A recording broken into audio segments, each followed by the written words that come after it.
आपके विचार से मैं क्या कर रहा हूं? आप कहेंगे मैं दीपक जला रहा हूं, सही। किंतु प्रश्न ये उठता है कि क्या मैंने आपसे कहा कि ये दीपक है? नहीं। क्या इस दीपक ने स्वयं अपना परिचय आपको दिया? नहीं। फिर आपने कैसे जाना कि ये दीपक है?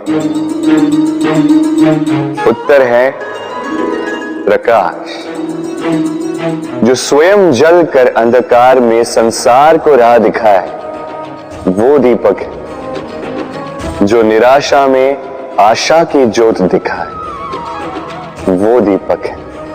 दूसरी ओर सर्प है, जो दिखे नहीं, बस फुफकार दे तो लोग भयभीत हो जाते हैं। अर्थात व्यक्ति का परिचय उसके कर्मों से मिलता है। इसलिए आपको ये बताने की आवश्यकता नहीं कि आप कौन हैं। ये आपके कर्म ही निश्चित करेंगे कि लोग आपसे दीपक समझकर प्रेम करेंगे या सर्प समझकर भयभीत रहेंगे। राधे राधे। समय कितना विचित्र होता है। समय हमारे साथ हो तो हम स्वयं को राजा मान लेते हैं। वही समय यदि विरुद्ध हो जाए तो रंक बनने में समय नहीं लगता। इसलिए मनुष्य की एक आदत होती है, बुरे समय के लिए कुछ बचा कर रखता है। संबंधी, मित्र बुरे समय में साथ छोड़ देते हैं। यश, मान बुरे समय में चला जाता है। तो व्यक्ति सोचता है क्यों ना धन संचय कर। धन का तो कोई मन नहीं होता जो समय आने पर बदल जाए।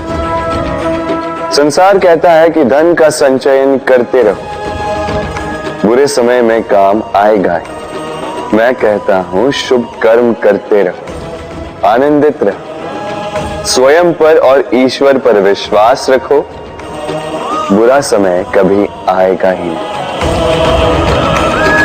राधे राधे।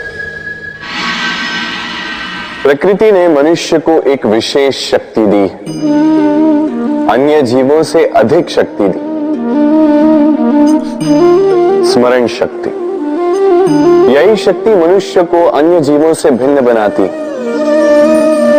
इतिहास लिखने की प्रेरणा देती, ज्ञान को पीढ़ी दर पीढ़ी आगे भी बढ़ाती। और जो भूल जाते हैं, अधिकतर रूप से वो उपहास और दया के पात्र बन जाते हैं। परंतु क्या यही पूर्णतः सत्य है?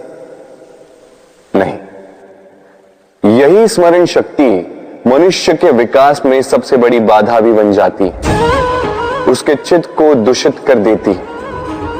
बुरे अनुभव, किसी का दिया गया धोखा, किसी का किया गया कटाक्ष मनुष्य भुला नहीं पाता और फिर लग जाता है प्रतिकार में। पहले समय नष्ट करता है प्रतिकार की तैयारी में, फिर समय नष्ट करता है प्रतिकार का अवसर ढूंढने में। यदि संतोष पाना है, यदि जीवन में आनंद पाना है, तो स्मरण शक्ति का सदुपयोग कीजिए। अपनी स्मरण शक्ति को केंद्रित कीजिए केवल अच्छी बातों और अच्छी यादों की ओर। जीवन में प्रसन्नता आए। राधे राधे। मनुष्य अपने परिवार के लिए क्या कुछ नहीं करता, दिन रात परिश्रम करता है ताकि अपने परिवार की आवश्यकता पूर्ति के लिए धन कमा सके। परंतु क्या केवल धन कमाना पर्याप्त है? आप कहेंगे हां, क्यों नहीं। धन से सब कुछ मिलता है, विद्या मिलती है, घर मिलता है, औषधि मिलती है, क्या कुछ नहीं मिलता। ये सब एक सीमा तक ठीक, किंतु तनिक मन से सोच के देखिए, जब बालक रोगी होता है तो वो उस कड़वी औषधि को क्यों पी लेता?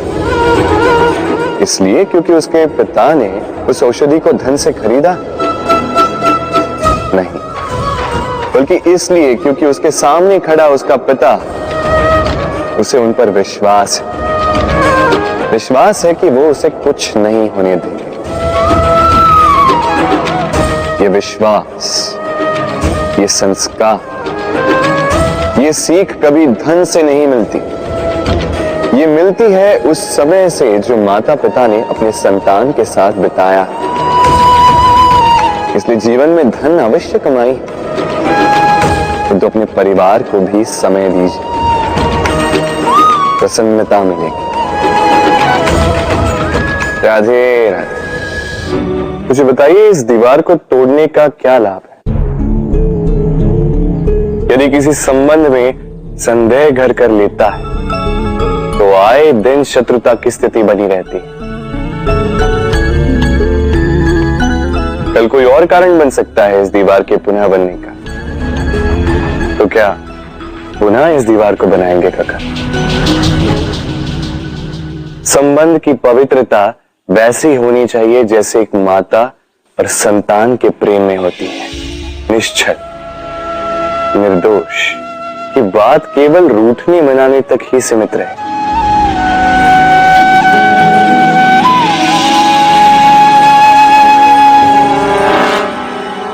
और कोई भी घुसपैठिया आकर भावों को दूषित न कर पाए, ना कोई वस्तु, ना कोई परिस्थिति, ना कोई व्यक्ति, कोई उन्हें अलग न कर पाए काका। सोचिए, यदि ये दीवार पुनः बननी है तो इसे तोड़ा ही क्यों जाए? यदि मन में एक अटूट संबंध स्थापित करने का दृढ़ निश्चय ही ना हो तो क्यों तोड़े इस दीवार को? बताइए, है विश्वास, है अटूट विश्वास कि ये संबंध कभी ना टूटेगा? यदि है तो तोड़